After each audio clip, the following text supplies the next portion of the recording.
Assalamualaikum warahmatullahi wabarakatuh. Innal hamdalillah nahmaduhu wa nasta'inuhu wa nastaghfiruh wa na'udzu billahi min shururi anfusina wa min sayyiati a'malina. May yahdihillahu fala mudilla lahu wa may yudlil fala hadiya lahu. أشهد أن لا إله إلا الله وحده لا شريك له وأشهد أن محمدا عبده ورسوله صلى الله عليه وعلى آله وأصحابه ومن سار على نهجه وتمسك بسنته إلى يوم الدين وسلم تسليما كثيرا. يا أيها الذين آمنوا اتقوا الله حق تقاته ولا تموتن إلا وأنتم مسلمون. يا أيها الناس اتقوا ربكم الذي خلقكم من نفس واحدة وخلق منها زوجها وبث منهما رجالا كثيرا ونساء واتقوا الله الذي تساءلون به والأرحام إن الله كان عليكم رقيبا. يا أيها الذين آمنوا اتقوا الله وقولوا قولا سديدا يصلح لكم أعمالكم ويغفر لكم ذنوبكم ومن يطع الله ورسوله فقد فاز فوزا عظيما.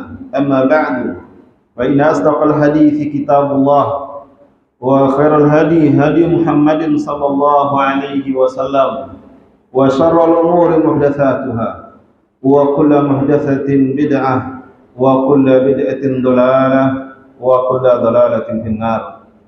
Alhamdulillah, kita bersyukur kepada Allah atas segala karunia yang senantiasa Allah limpahkan kepada kita sehingga di malam hari ini Allah berikan kepada kita kesempatan untuk kembali hadir ke rumah Allah ini melanjutkan kajian kita, kajian kitab Matan Abu Syuja, salah satu karya Al-Qadi Abu Syuja. Maka dinisbahkan Matan Abu Syuja karena ditulis oleh Al-Qadi Abu Syuja rahimahullah ta'ala. Baiklah ikhwan dan akhwat yang semoga senantiasa dimuliakan oleh Allah Subhanahu wa taala, pada pertemuan terakhir kita di bulan yang lalu kita membaca perkataan Al-Qadi Abu Syuja di mana beliau berkata, faslun wa furudul wudu'i sittatu asya'. Pasal yang menjelaskan fardu wudu itu ada 6 hal, 6 perkara. An-niyatu inda ghuslil wajhi, berniat ketika akan membasuh wajah. Wa ghuslul wajhi, kemudian yang kedua membasuh wajah itu sendiri. Kemudian yang ketiga wa ghuslul yadaini ilal mirfaqain, dan membasuh atau mencuci kedua tangan sampai ke kedua siku. Kemudian yang kelima wa mashu ba'dir ra'si, dan mengusap sebagian ra's. Jadi menurut mazhab Syafi'i mengusap kepala itu wajibnya hanya sebagian, akan tapi afdalnya keseluruhannya. Maka kalau kita belajar dari kitab-kitab dulu waktu kecil, kitab-kitab di sekolah, atau buku-buku di sekolah, atau sampai sekarang pun seperti itu diajarkan di sekolah-sekolah yang sekolah-sekolah umum, pelajaran agama, cara berwudu mengusap sebagian saja. Kemarin sudah dijelaskan yang rajihnya yang bagaimana. Di sini juga termasuk yang dijadikan dalil rajihnya itu dalil yang dibawakan oleh mazhab Syafi'i. Ketika Rasulullah memakai sorban yang dililitkan, lalu beliau hanya mengusapkan di depan, kemudian mengusapkan di atas. Bagi ulama yang mewajibkan semuanya mengatakan seandainya tidak wajib, tidak mungkin diusapkan semua.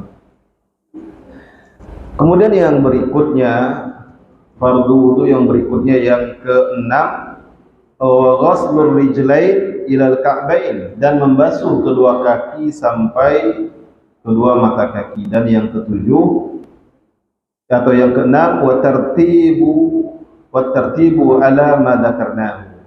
Tertib berurutan seperti yang telah kami sebutkan, yaitu dimulai dengan membasuh wajah, tangan, mengusap kepala, kemudian kaki. Tidak boleh misalnya datang berwudu buka keran langsung mengusap kepala, kemudian basuh tangan, lalu basuh kaki, lalu basuh wajah, itu tidak boleh. Karena tidak berurutan sebagaimana telah diajarkan oleh Rasulullah sallallahu alaihi wasallam. Maka malam hari ini kita kembali melanjutkan membaca perkataan beliau, di mana beliau berkata, Al-Qadi Abu Syuja' berkata, wa sunanuhu asyratu asya', dan sunnah wudu itu ada 10. Sunnah wudu ada 10. Yang pertama at-tasmiyah, mengucapkan bismillah ketika akan berwudu. Kalau sunat bahasa kitanya hukumnya sunat mustahab, berarti dikerjakan berpahala, ditinggalkan tidak berdosa, dan wudu pun tetap sah. Yang pertama at-tasmiyah, membaca bismillah, wa ghuslu al-kaffain qabla idkhalihima al-ina, membasuh, yang kedua membasuh kedua telapak tangan sebelum memasukkannya ke dalam ina. Ina itu bejana tempat air. Kalau wudunya pakai air yang ditampung, ember, baskom, atau bak mandi, atau di dalam gayung. Nah, apa yang dilakukan oleh Rasulullah? Memasukkan tangan, mencuci tangannya, mencuci telapak tangannya terlebih dahulu sebelum memasukkannya. Di sini penulis mengatakan sunnah. Sebagian ulama mengatakan wajib kalau setelah bangun dari tidur, terutama tidur malam, karena tidur malam itu biasanya nyenyak. Tidur siang pun kalau nyenyak, ada orang yang mungkin nyenyak, apalagi yang kerja shift malam tidak tidur, nah, bisa-bisa siangnya lebih nyenyak daripada tidur malamnya. Maka ini juga wajib mencuci telapak tangannya. Sedangkan di sini dijelaskan di dalam fikih Syafi'i, mencuci telapak tangan itu hukumnya sunnah. Hukumnya sunat. Ya. Setelah itu yang ketiga atau yang ketiga al-madmadah, kumur-kumur. Kumur-kumur itu hukumnya sunat menurut fikih Syafi'i. Yang berikutnya yang keempat al-istinsyaq, memasukkan air ke hidung lalu mengeluarkannya. Menurut mazhab Syafi'i itu sunat. Sedangkan ulama-ulama mutakhirin, al-muhaqqiqin, yang biasanya menterjih di antara perkataan atau pendapat para ulama, lebih banyak sekarang itu mengatakan wajib, dengan alasan itu bagian dari wajah. Semua yang ada di wajah ini bagian dari wajah, maka mereka mengatakan wajib. Nanti kita baca dalil yang dibawakan oleh ulama dari kalangan mazhab Syafi'i. Dalilnya hadis-hadis sahih juga semuanya, tapi mungkin pengambilan hukumnya. Tasmiyah, membaca bismillah yang pertama, kemudian mencuci kedua telapak tangan sebelum dimasukkan ke dalam air wudu. Setelah itu yang ketiga berkumur-kumur, yang keempat memasukkan air ke hidung lalu mengeluarkannya, dan yang kelima mashu jamir ra'si. Nah, ini dihubungkan dengan yang fardu, membasuh atau mengusap sebagian itu wajib, sedangkan mengusap semuanya itu sunnah dan afdhalnya seperti itu. Lalu yang berikutnya mashul udhunain, mengusap kedua telinga, punggungnya dan juga bagian dalamnya, bima'in jadid. Jadi kalau menurut mazhab Syafi'i dengan air yang baru, tangan yang ada air baru lagi. Nah, kalau mazhab seperti mazhab Hambali dan yang diterjemah oleh ulama-ulama muhaqqiqin mutakhirin, itu cukup dengan air yang mengusap kepala sekalian dengan telinga. Nanti kita baca dalil-dalilnya. Kemudian seterusnya yang keberapa lagi itu? Ada yang menghitung enggak tadi? 7 lagi. 7. Wa takhlilul lihyati al-kathah, menyela-nyela jenggot atau janggut, bahasa kita di sini apa? Janggut. Yang lebat, kalau tidak lebat jadi tidak perlu disela-sela. Jadi perlu disela-sela supaya air wudunya juga masuk ke dalam. Kalau yang jenggotnya lebat. Kemudian yang kedelapan, wa takhlilu asabi'il yadain war rijlain, menyela-nyela di antara jari-jari tangan dan juga jari-jari kaki. Itu juga termasuk sunat wudu menurut fikih Syafi'i, terutama di dalam kitab matan Abi Suja ini. Dan yang kesembilan wa taqdimul yumna 'alal yusra, mendahulukan yang kanan daripada yang kiri. Tentu ini anggota tubuh yang kanan, yang ada kanan dan kiri. Seperti tangan ada kanan dan ada kiri, maka disunnahkan mendahulukan yang kanan. Kaki juga demikian, disunnahkan mendahulukan yang kanan daripada yang kiri. Dan yang terakhir yang yang kesembilan, wa taharatu thalathan, membasuhnya sebanyak 3 kali. Ini juga sunat. Dan yang ke-10, al-muwalah, yaitu selalu bersambung, tidak terputus. Misalnya sudah cuci tangan, cuci wajah, tiba-tiba telepon kawan, angkat dulu telepon, lama pula. Atau tiba-tiba lari ke dapur, balik dulu goreng, lama sampai khawatir gosong, hangus gorengnya, lanjut lagi setelah sekian lama, lanjut. Itu tidak boleh seperti itu. Harus berkelanjutan, dari mencuci tangan, kemudian kumur-kumur dan istinsyak, lalu mencuci wajah, mencuci tangan sampai terus, tidak boleh berhenti. Kalau hanya sebentar tidak apa-apa, tidak dalam waktu yang lama. Sempat pula dulu ngopi, buat kopi, ngopi pula dulu, maka ini tidak dibolehkan seperti ini ya. Apa saja dalilnya? Yang pertama dikatakan sunnah wudhu itu adalah tasmiyah. Sunnah wudhu tasmiyah. Di antara dalilnya hadis sahih riwayat Nasa'i dengan sanad yang bagus, yang jayyid, dari Anas radhiyallahu anhu, beliau berkata, "Talaba ba'du ashabin Nabi sallallahu alaihi wasallam wudu'an falam yajidu ma'an." Beberapa orang sahabat Nabi mencari air wudu. Mereka mencari air wudu karena air dahulu susah. Hadis ini menjelaskan bagaimana susahnya dahulu air bersih, air yang suci dan mensucikan. Mereka mencari air untuk berwudu, falam yajidu ma'an, akan tapi mereka tidak mendapati air. Faqala sallallahu alaihi wasallam, maka Nabi sallallahu alaihi wasallam bersabda, hal ma'a ahadikum atau hal ma'a ahadin minkum ma, apakah bersama salah seorang di antara kalian ada air?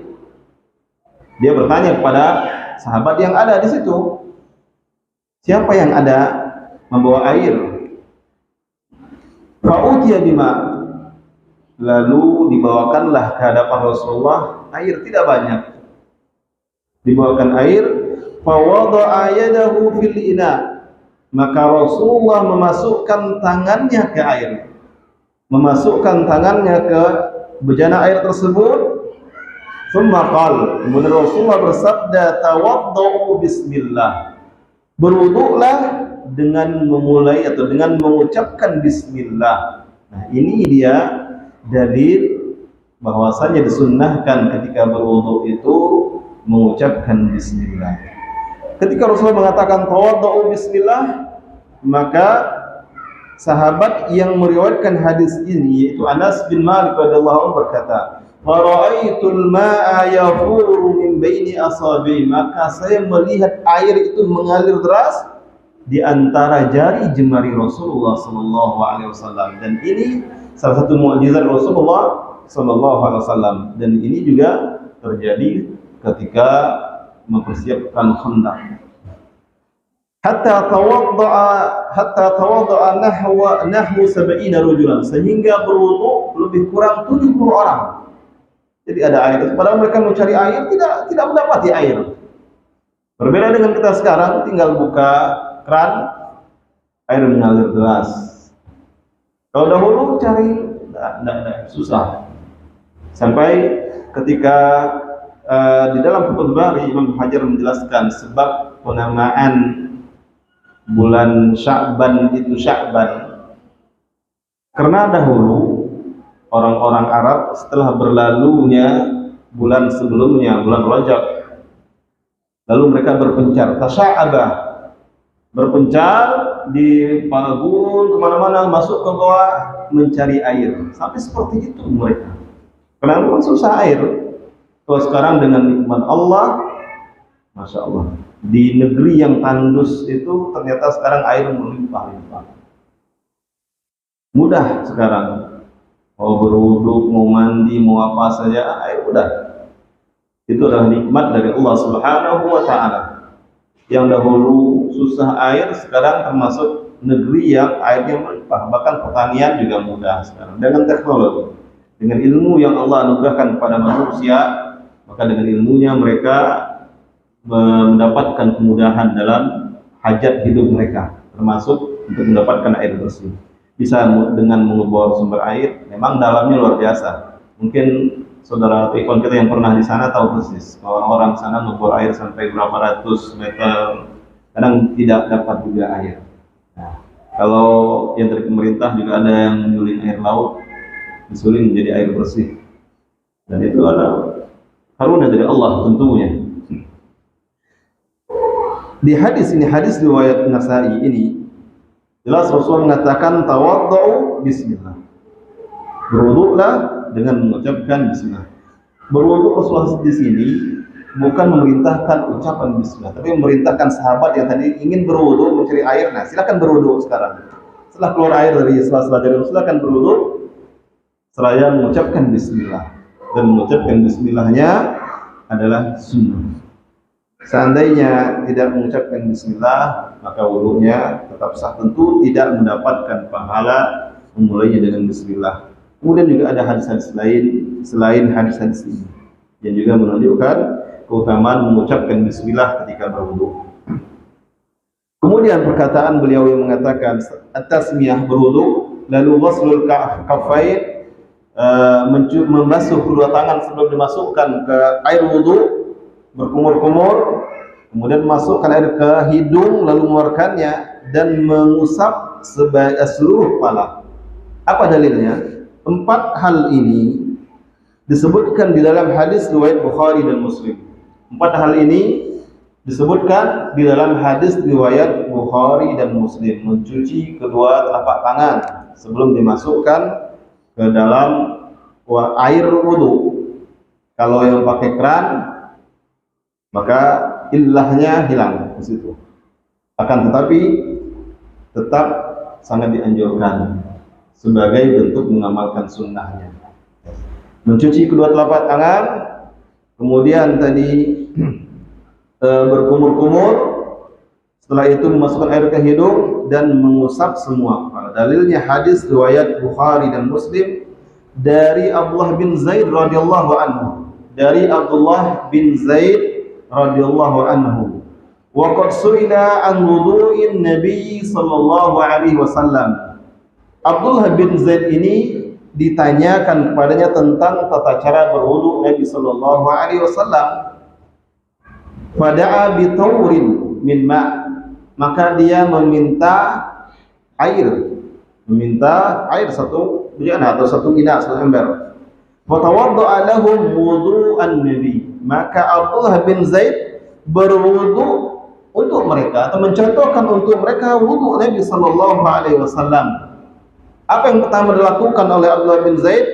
Fa akfa'a ala yadayhi min at-tawr, maka Abdullah bin Zaid menuangkan ke tangannya dari ember air tadi, dari bejana air dituangkan ke tangannya, jadi tidak langsung dimasukkannya.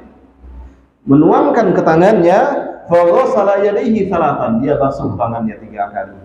Dia basuh tangannya 3 kali. Setelah itu, thumma adkhala yadahu fit tawr, baru dia masukkan tangannya. Setelah 3 kali baru boleh masukkan tangannya. Apa di sini pelajarannya juga? Pelajarannya bahwasanya air wudhu yang masih menempel di tangan itu bukan itu maksudnya air mustakmal. Kan masuk lagi ke tempat wudhu. Air mustakmal itu air sisa berwudhu yang sengaja ditampung, sisa mandi, lalu dipakai lagi berwudhu lagi. Pakai lagi, itu yang mustakmal. Adapun itu tidak dihukum sebagai air mustakmal.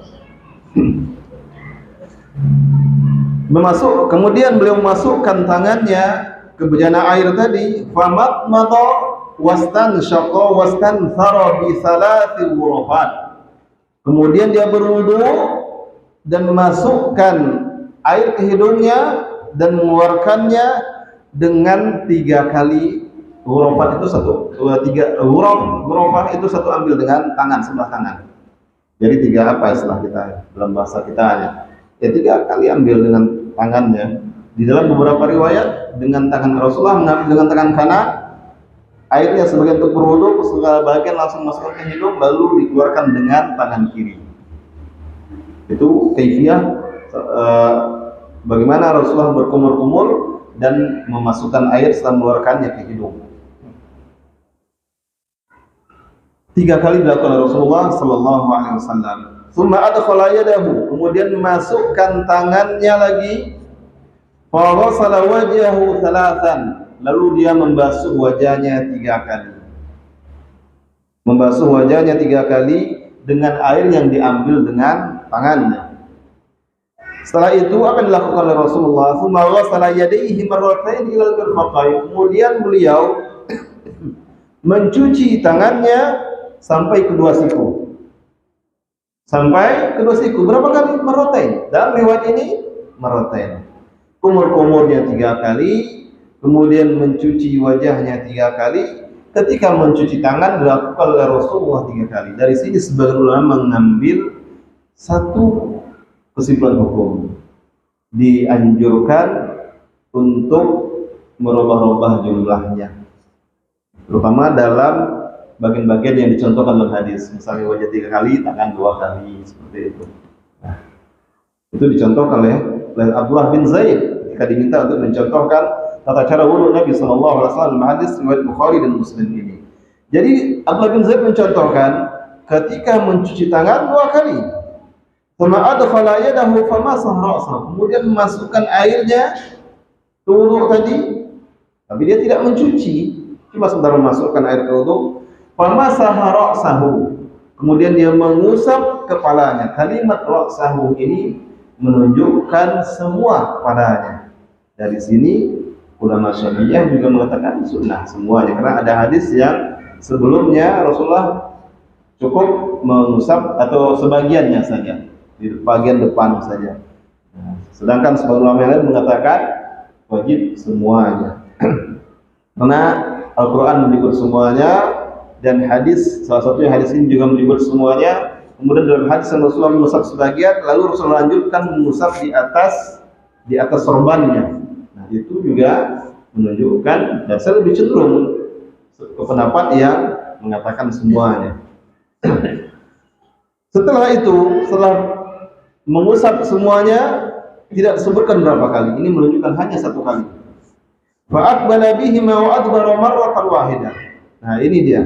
Ini di dalam kalimat ini disebutkan, maka Abdullah bin Zaid menghadapkan kedua tangannya, mengarahkan kedua tangannya ke belakang. Aqbala bihima wa adbara. Aqbala itu ke hadapan depan terlebih dahulu. Aqbala bihima wa adbara, kemudian ke belakang. Marrah wahidah, sekali saja. Jadi ini riwayat yang menjelaskan contoh dari belakang ke depan, kemudian ke belakang. Kemudian ada riwayat lain yang mencontohkan atau menjelaskan Rasulullah dari depan ke belakang, kemudian kembali ke depan. Nah, kalau dalam hadis yang ini dari belakang ke depan, kemudian kembali ke belakang. Setelah itu, thumma ghasala rijlaihi ila al-ka'bain, kemudian membasuh kedua kakinya sampai kedua mata kaki. Di sini disebutkan dari hadis ini tentang membasuh kedua telapak tangan, kemudian berkumur-kumur, kemudian memasukkan air ke hidung lalu mengeluarkannya dan mengusap semuanya. Dari hadis ini ulama Syafi'iyah mengatakan sunnah hukumnya. Khilaf di antara para ulama tentunya. Ini perbedaan pendapat. Dan semuanya juga ini juga hadis sahih. Sebagian ulama lain dari hadis ini berbeda pendapat dengan hadis dalil yang sama.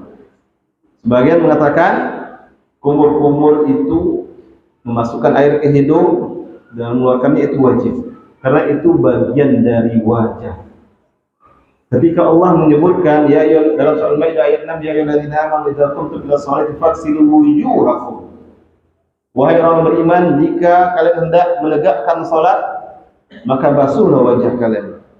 Kata ulama yang wajib menyatakan wajib, umur wajib, mencuci masuk air ke hidung wajib. Allah menyebutkan secara umum, dirinci oleh Rasulullah di dalam hadisnya. Maka itu juga wajib menurut mereka, menurut ulama yang mewajibkannya. Kalau mengambil pendapat yang wajib, maka harus umur dan juga memasukkan air ke hidung minimal 1 kali. Seperti itu. Kemudian yang berikutnya, sunnah wudu yang berikutnya, mashul udhunaini zahirihima wa batinihima bima'in jadid.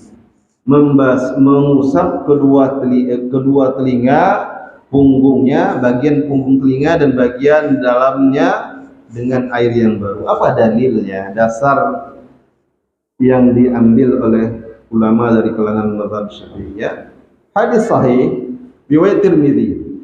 Hadis sahih riwayat Tirmidzi dari Ibnu Abbas radhiyallahu anhuma bahwasanya Nabi sallallahu alaihi wasallam bersabda, bahwasanya Nabi sallallahu alaihi wasallam masaha bi ra'si, bahwasanya Nabi mengusap kepalanya, wa udhunaihi, dan kedua telinganya, zahirihima wa batinihima.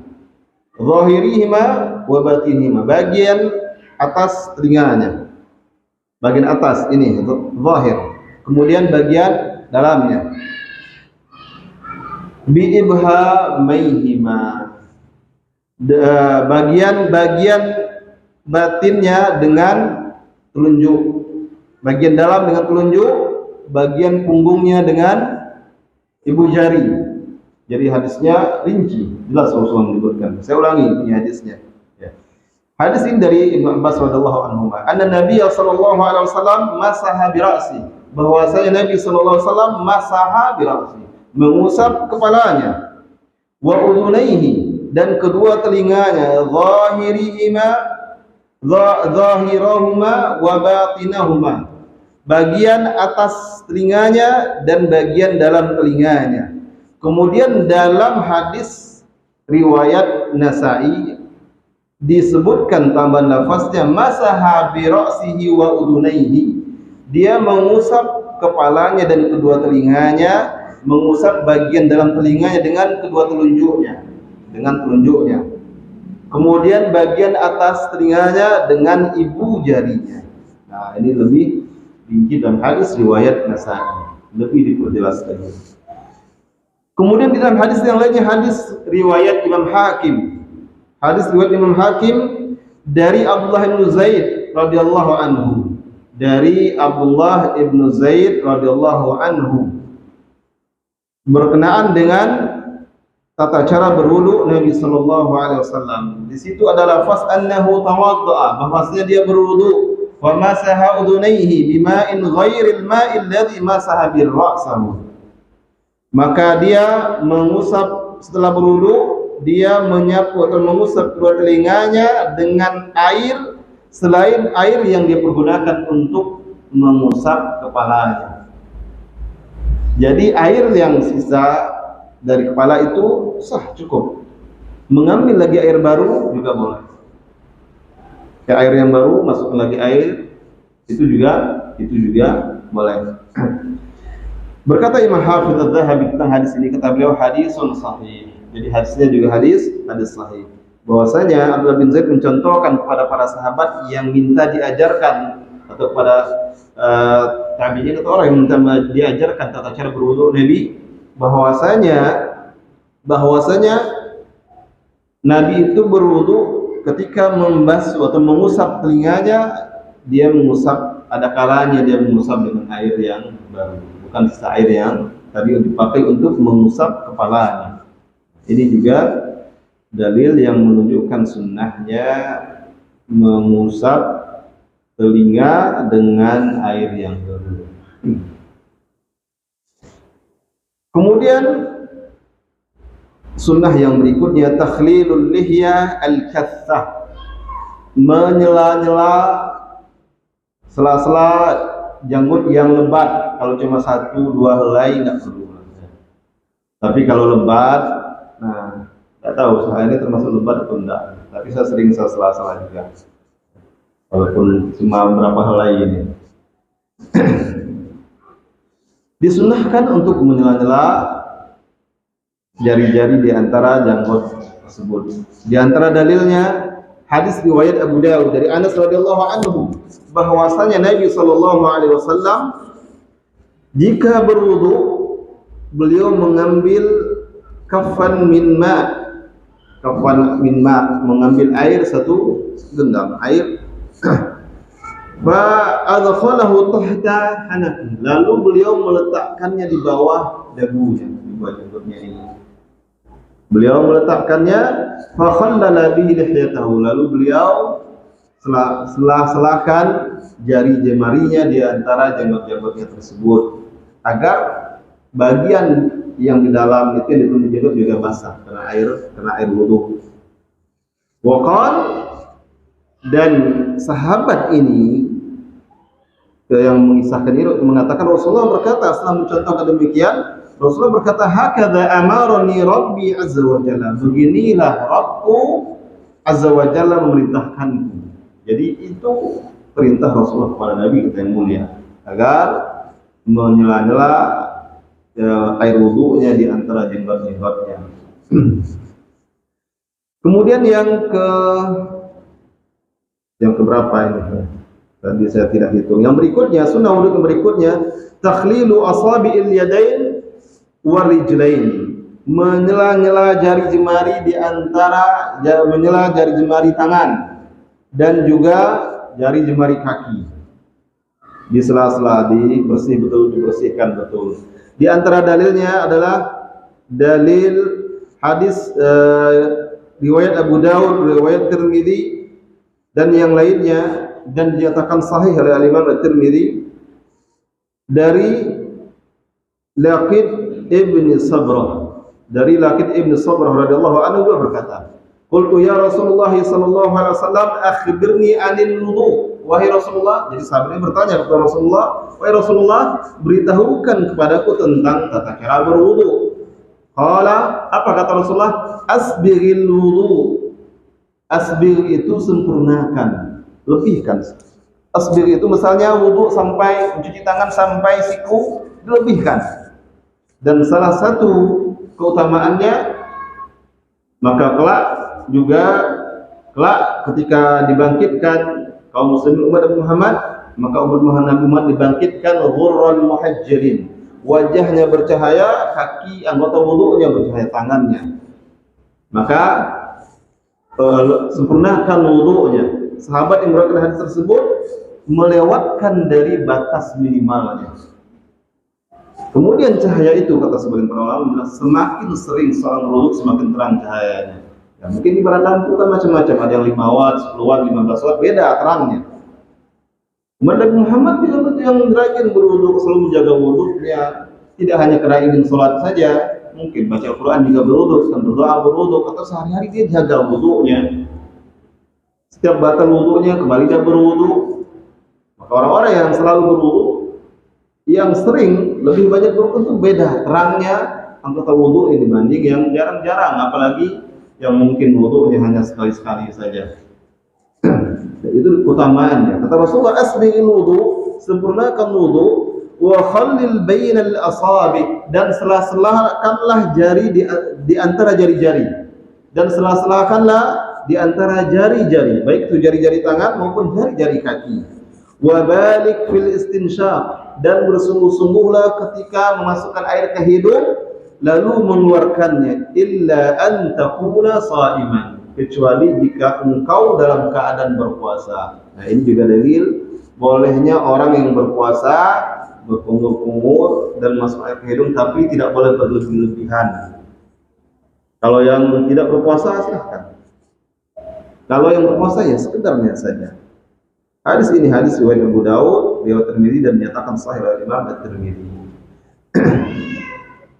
Kemudian juga di antara sunnah wudu taqdimul yumna 'alal yusra, mendahulukan yang kanan daripada yang kiri. Bagaimana kalau terbalik? Tetap wudu sah.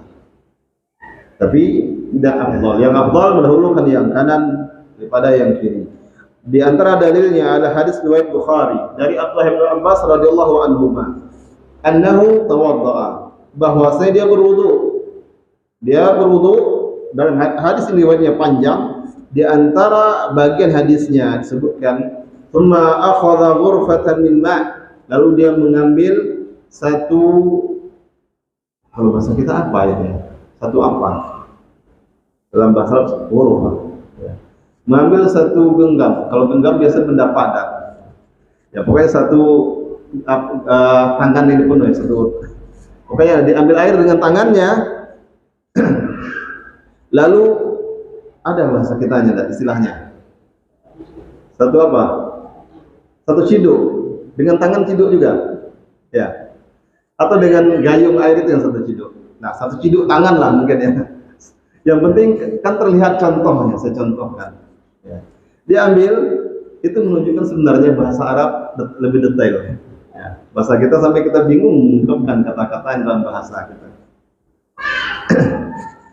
Dia ambil air satu ciduk tangan ini, bahwa talabiha yadahal yumna, lalu dia basuh dengannya tangan kanannya. Dia basuh dengannya tangan kanannya. Bagaimana? Ya. Dia ambil, dia basuh tangan kanannya. Tsumma akhadha ghurfatan min ma', lalu diambil lagi satu ciduk tangan lagi, dia basuh dengannya tangan kirinya. Tsumma masaha ra'sahu, kemudian dia mengusap kepalanya. Ini juga perhatikan di sini, dari tadi kita baca hadis, ketika kepala selalu digunakan lafaz masaha. Itu menunjukkan begitu detailnya dalil-dalil syar'i, baik dalil dari Al-Qur'an maupun dari hadis. Tidak digunakan kalimat ghasala. Itu pertanda betul-betul hanya mengusap saja, tidak dengan mengambil air yang banyak. Kalau ghasala, membasuh, tentu dengan air yang banyak. Tapi ketika kepala, semua yang baik dari Al-Quran surah Al-Maidah ayat 6-nya, hadis-hadis yang kita baca dari pertemuan bulan yang lalu sampai bulan hari ini, semuanya digunakan lafaz masaha dengan berbagai riwayat, baik sahabatnya maupun ulama yang mengeluarkan hadisnya. Ini menandakan betul-betul hanya dengan mengusap saja. Jangan ambil air satu ciduk, satu gayung dibasahkan. Itu mandi jadinya.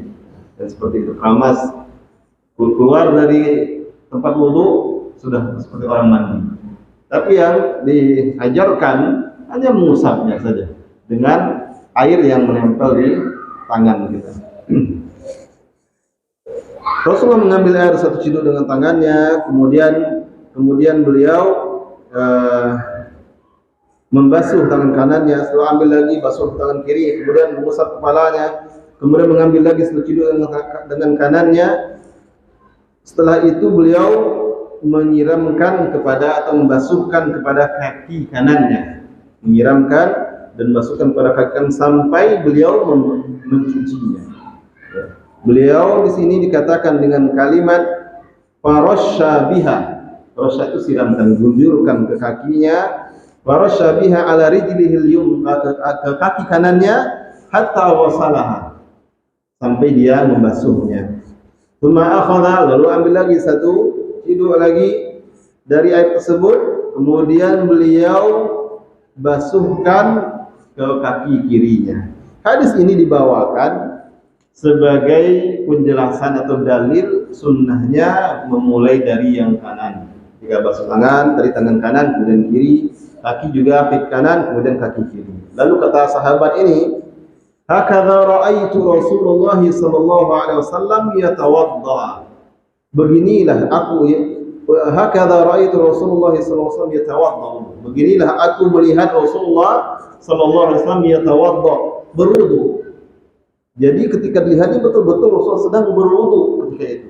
Maka sahabat ini ketika menjelaskan dengan kata kerja sedang, yatawadda, begitulah aku telah melihat Rasulullah ketika itu dia sedang berwudu. Jadi jelas detail penggunaan kalimatnya. Betul-betul dia melihatnya Rasulullah sedang berwudu. Ini dalil dari ulama Syafi'iyah bahwasanya memulai dari yang kanan itu sunnah. Dalam yang lain juga mengatakan demikian.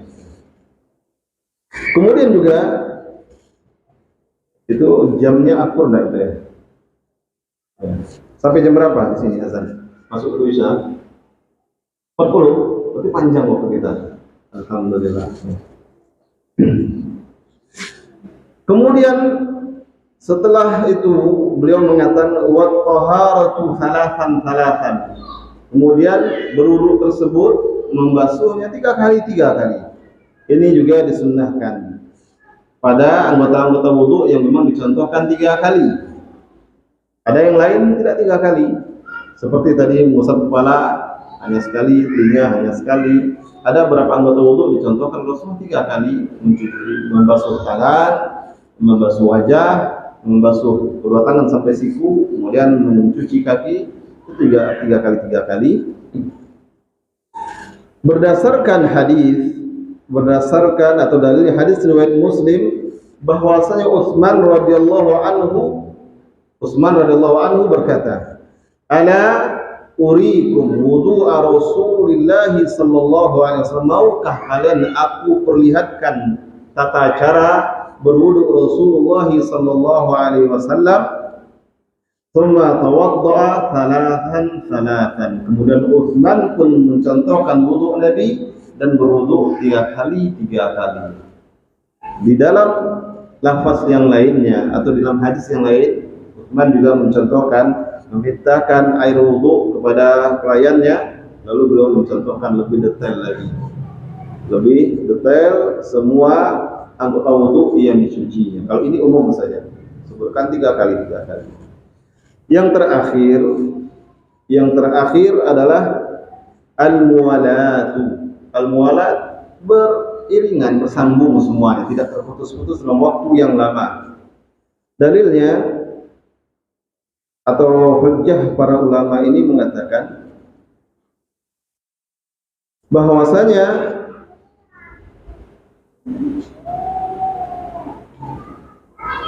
at-tatabu fi at-tathhir bain al-a'dha' bihaitsu la yajiffa. Nah, ini penjelasan mereka ya, ulama dari kalangan Syafi'i. Disunnahkan bersambung wudu itu tidak terhenti, jangan sampai kering kata mereka. Ini alasannya. Jangan sampai kering, tapi tidak ada dalilnya. Tidak ada hujjah yang kuat atau dalilnya. Jangan sampai kering air wudu yang sudah ada pada anggota wudu yang lainnya sebelum melakukan atau membasuh anggota wudu yang berikutnya. Ini pendapat dari mazhab Syafi'iyah.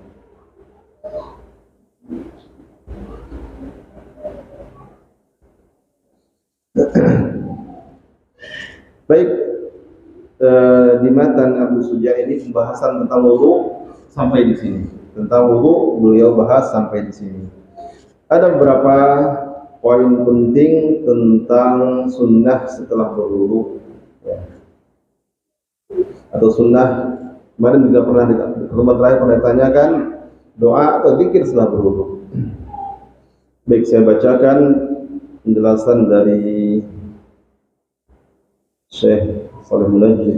Beliau ditanyakan tentang bacaan-bacaan atau zikir-zikir ketika akan berwudu, ketika sedang berwudu, dan ketika selesai berwudu. Beliau mengatakan, alhamdulillah, memuji Allah terlebih dahulu. Lalu kata beliau, sabata anin Nabi sallallahu alaihi wasallam ad'iyatan tuqalu fi awalil wudu wa ukhra tuqalu ba'dahu.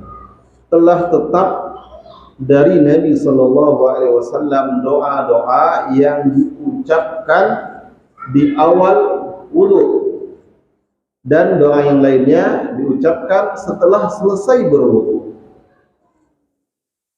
Fa amma ma yuqalu fi awalil wudu, maka adapun yang diucapkan di awal berwudu, falam yathbut fihi illa tasmiyah bilafzin bismillah, maka tidak ada riwayat atau penjelasan yang tetap dari Nabi sallallahu alaihi wasallam kecuali hanya mengucapkan bismillah dengan lafaz bismillah saja.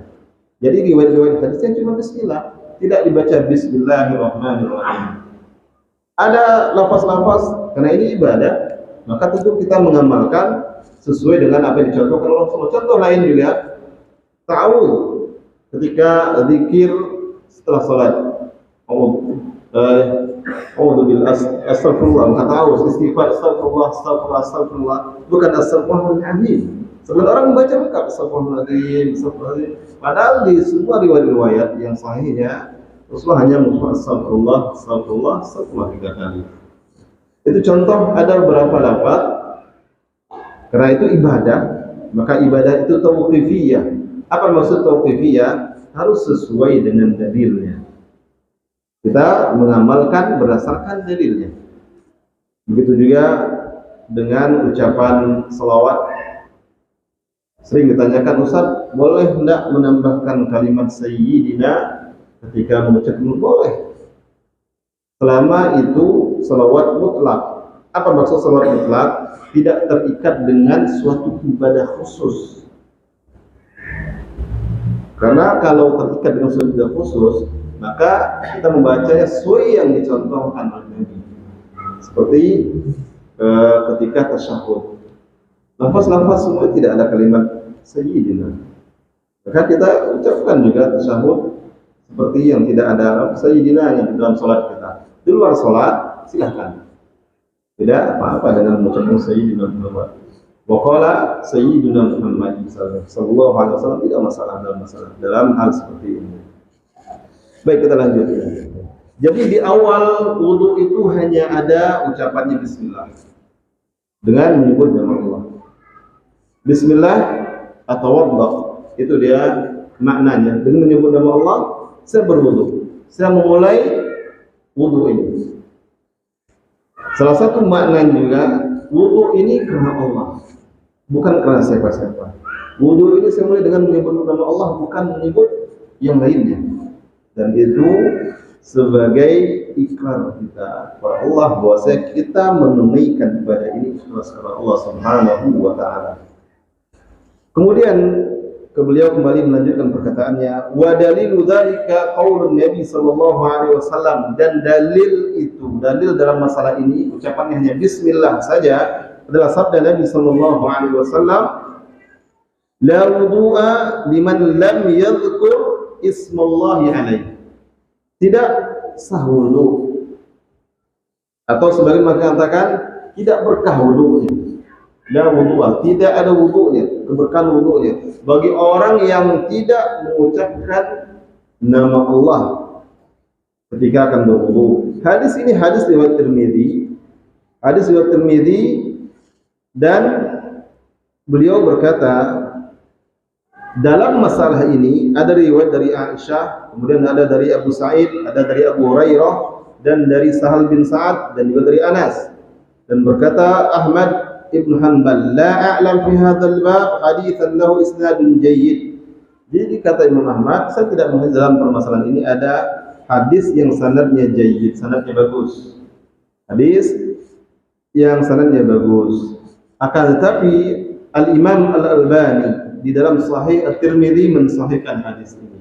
Mensahihkan hadis yang mana Rasul mengatakan la wudu'a liman lam yadhkur ismallahi alaihi. Tidak ada keberkahan wudu bagi orang yang tidak mengucapkan bismillah ketika dia berwudu.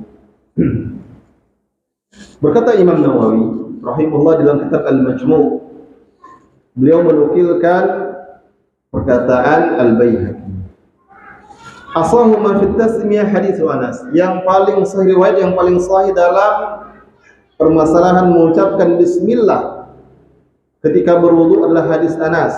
Hadis Anas itu hadis yang tadi kita baca, yaitu hadis yang mana Rasulullah mengatakan, di sini disebutkan, kita baca hadisnya. Anna Nabi sallallahu alaihi wasallam wada'a yadahu fil ina, bahwa Nabi meletak, ini hadis yang pertama kali kita baca. Ketika mensyarahkan perkataan Imam Qadi Abu Syuja, bahwasanya Rasulullah memasukkan airnya ke bejana, memasukkan tangannya ke bejana. Setelah itu beliau mengangkat tangannya dan air mengalir dari sela-sela jarinya. Fawadda'u bismillah. Nah, ini riwayat yang paling sahih dalam masalah ini. Ini riwayat yang paling sahih berdasarkan penjelasan dari Imam Nawawi dalam kitab Al-Majmu'. Bahwa Rasulullah mengatakan tawadda'u bismillah. Lalu para sahabat pun berwudu dari ayat tersebut.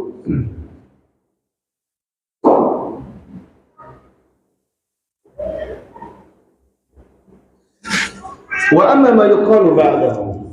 Adapun apa yang dibaca setelah berwudu, zikir, doa setelah berwudu, faqad waradat fihi iddatu ahadits. Maka telah datang dalam masalah ini beberapa hadis. Kalau di awal wudu hanya ucapan bismillah. Adapun setelah wudu maka telah datang dalam masalah ini beberapa hadis. Secara keseluruhan kalau disatukan doanya dari beberapa hadis tersebut, ucapannya asyhadu an la ilaha illallah wahdahu la syarikalah wa asyhadu anna muhammadan abduhu wa rasuluh Allahumma ja'alni minat tawwabina wa ja'alni minal mutatahhirin. Lalu ada lanjutan lagi, subhanakallahumma wa bihamdik asyhadu an la ilaha illa anta astaghfiruka wa atubu ilaik. Itu kalau disatukan dari beberapa riwayat. Sebagian ulama mengatakan kalau hanya dibaca asyhadu an la ilaha illallah wahdahu la syarikalah wa asyhadu anna muhammadar rasulullah cukup itu. Atau dibaca Allahumma ja'alni minat tawwabin wa ja'alni minal mutatahhirin juga cukup. Atau baca yang subhanallah wa bihamdika asyhadu an la ilaha illa anta astaghfiruka cukup. Atau menggabungkan semuanya juga cukup. Atau mengucapkan yang pertama gabungkan dengan kedua juga cukup. Kita baca beberapa penjelasannya.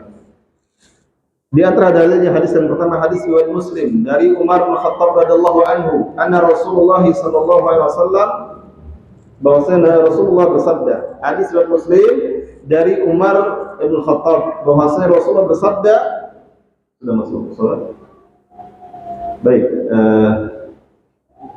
azan dulu salat seperti biasa atau bagaimana? Baik. Karena waktu Isya sudah masuk, jadi kita cukup sampai di setelah Isya kita lanjutkan. Sallallahu alaihi wasallam. Warahmatullahi wabarakatuh. Bismillah, alhamdulillah, wassalatu wassalamu ala rasulillah wa ala alihi wa ashabihi wa man walah, amma ba'd. Baik, kita lanjutkan kajian kita membaca penjelasan dari Syekh Al-Munajjid tentang bacaan atau zikir atau ucapan ketika akan berwudu dan setelah berwudu.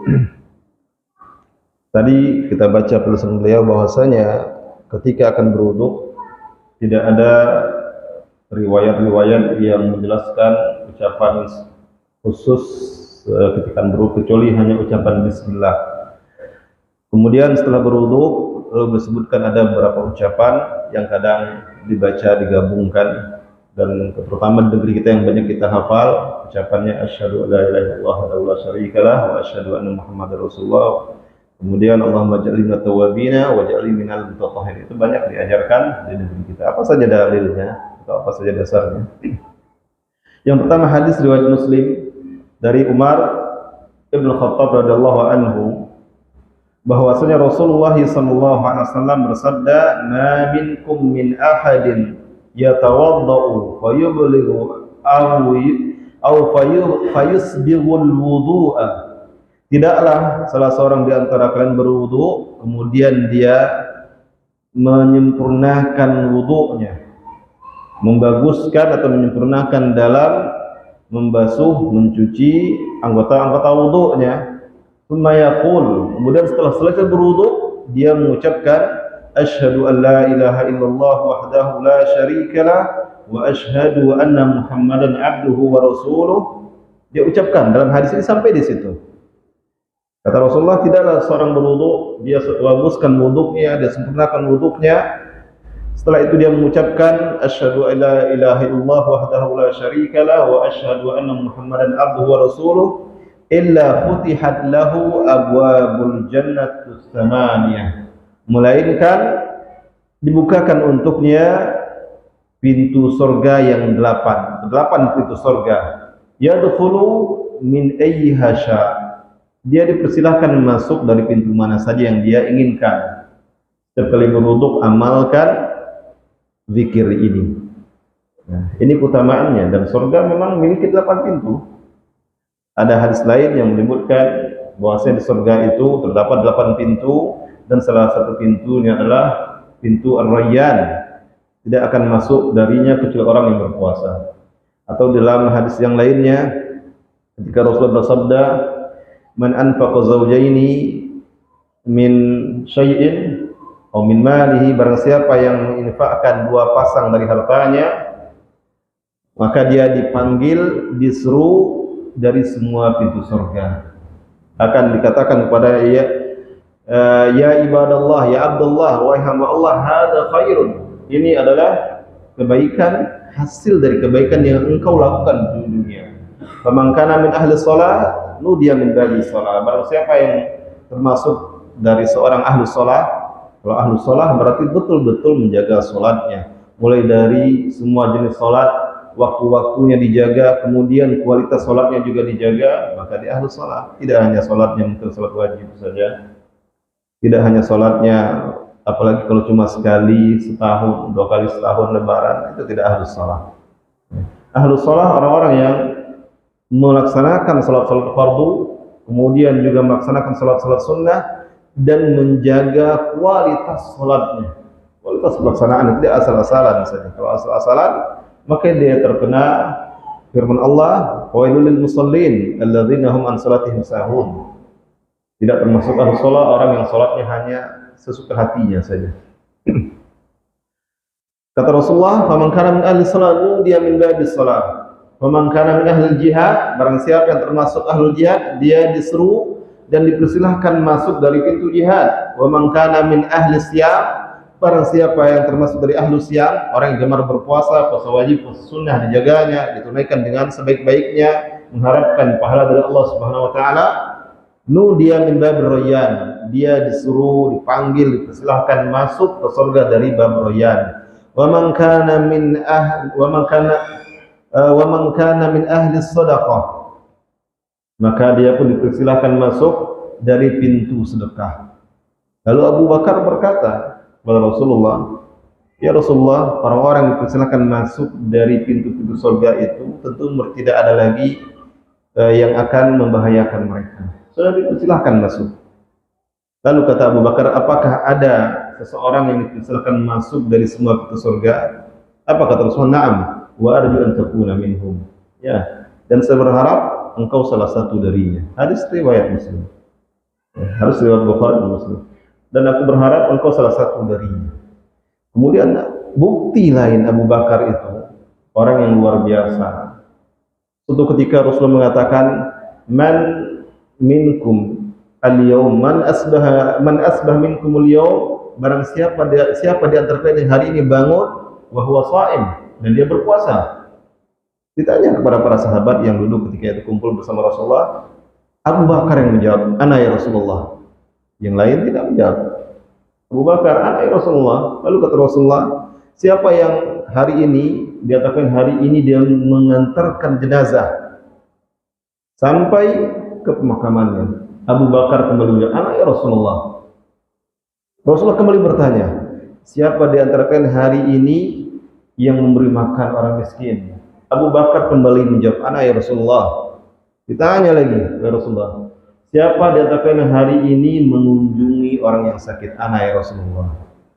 Itu luar biasa Abu Bakar. Jadi wajar kalau dia menjadi umat Nabi Muhammad yang terbaik.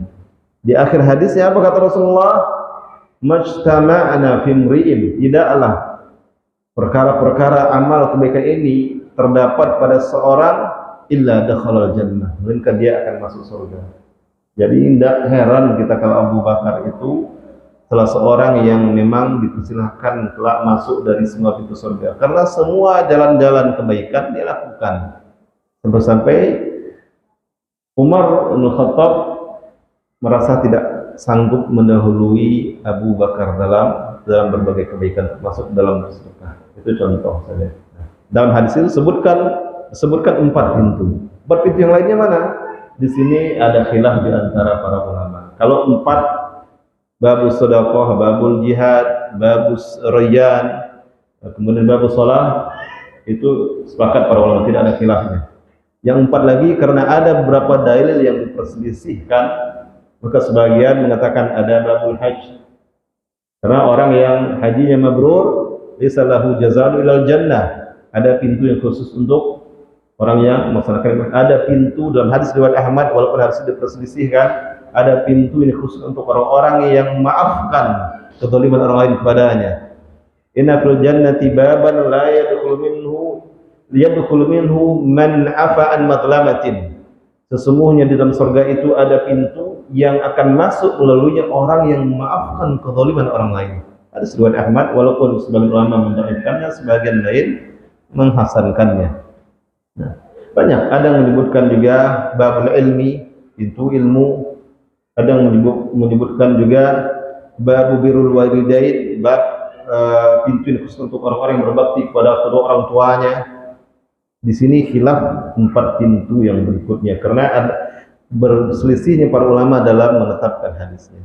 Tapi kesimpulannya, salah satu sebab seorang dipersilahkan masuk ke pintu surga yang dikehendakinya merutinkan zikir setelah berwudu. Ucapan asyhadu an la ilaha illallah wahdahu la syarikalah wa asyhadu anna muhammadan abduhu wa rasuluh. Itu salah satunya dalam hadis riwayat Muslim.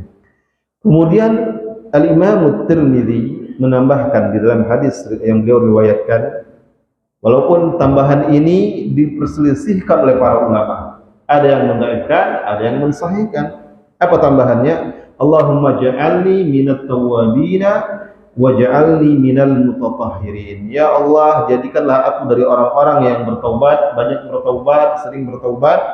Kalau at-taib itu orang yang bertaubat mungkin sekali saja. Kalau tawab, gemar bertobat, setiap kali berbuat dosa segera bertobat kepada Allah. Diungkapkan dengan kata tawab. Dan jadikan aku juga termasuk orang-orang yang selalu bersuci, menjaga kesucian. Ziyadah tambahan ini, wahad ziyadah tambahan ini dilemahkan oleh Al-Hafidz Ibnu Hajar. Tambahan ini dilemahkan oleh Al-Hafidz Ibnu Hajar rahimahullah. Walaupun ini diriwayatkan oleh Imam Tirmidzi. Beliau berkata, Imam Ibnu Hafiz berkata, hadhihi az-ziyadah allati inda Tirmidzi, tambahan ini yang ada pada riwayat Tirmidzi, lam tathbut fi hadzal hadis. Tidak tetap riwayatnya dalam hadis ini. Nah, ini perkataan Imam Ibnu Hajar.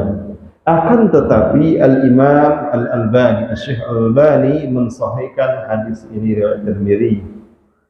Dan juga Imam Ibnu Qayyim dengan tegas menyatakan dalam kitab Zadul Ma'ad bahwasanya hadis tersebut tetap dari Rasulullah sallallahu alaihi wasallam. Jadi ada khilaf di antara ulama tentang tambahan Allahumma ja'alni minat tawwabina wa ja'alni minal mutatahhirin.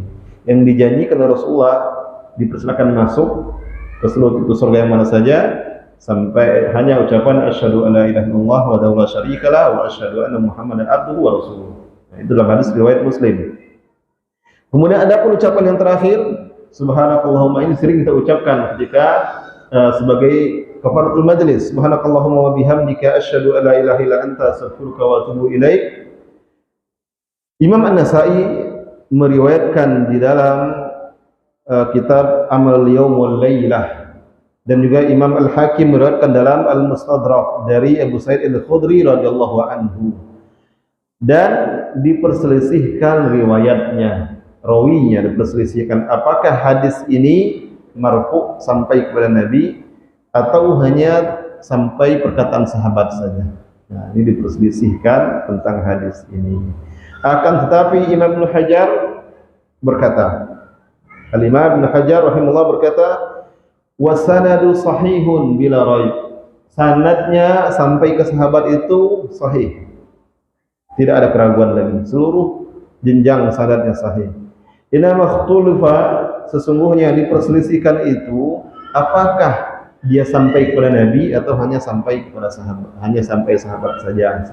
Ini yang diperselisihkan tentang lafaz tersebut.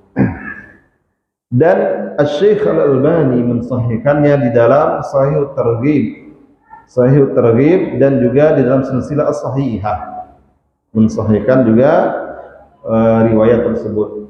Riwayatnya sahih.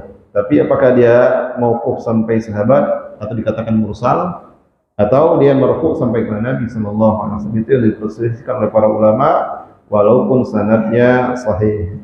Berkata Imam An-Nawawi dalam kitab Al-Adhkar, ini berkata Imam An-Nawawi di dalam kitab Al-Adhkar, amma du'a ala a'dha'il wudu. Ini berkenaan dengan doa ketika setiap kali membasuh anggota-anggota wudu. Karena sebagian orang ada yang mengamalkannya, ada yang seperti itu.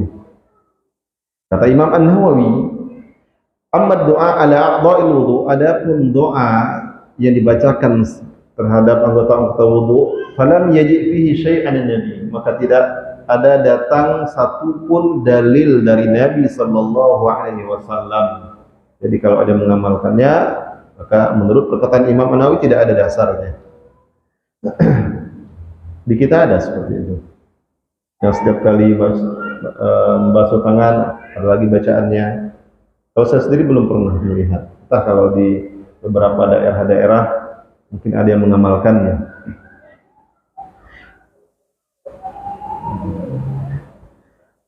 Ja'a fi fatwa Lajnah Daimah. Lajnah Daimah, dewan fatwa, dewan tetap fatwa, riset dan fatwa di Arab Saudi, mereka mengeluarkan fatwa tentang masalah ini. Apa yang mereka katakan?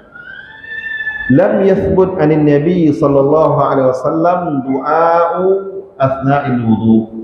Tidak tetap, maksudnya tidak tetap ya, tidak ada dasarnya dari Nabi sallallahu alaihi wasallam doa ketika sedang berwudu. Tidak ada dasarnya. Wa ma yad'u bihi al-'ammah inda ghusli kulli udwin bid'atun. Adapun yang dibaca, yang diucapkan oleh orang-orang awam, orang umum setiap membasuh anggota-anggota wudu, maka itu perkara yang diada-adakan atau bid'ah. Seperti ucapan mereka ketika akan membasuh wajah, Allahumma bayyid wajhi yawma taswaddul wujuh. Ya Allah, putihkanlah wajahku pada hari wajah-wajah manusia menjadi hitam. Nah, ada yang baca doa itu ketika membasuh wajah. Tidak ada dasarnya dari Nabi sallallahu alaihi wasallam.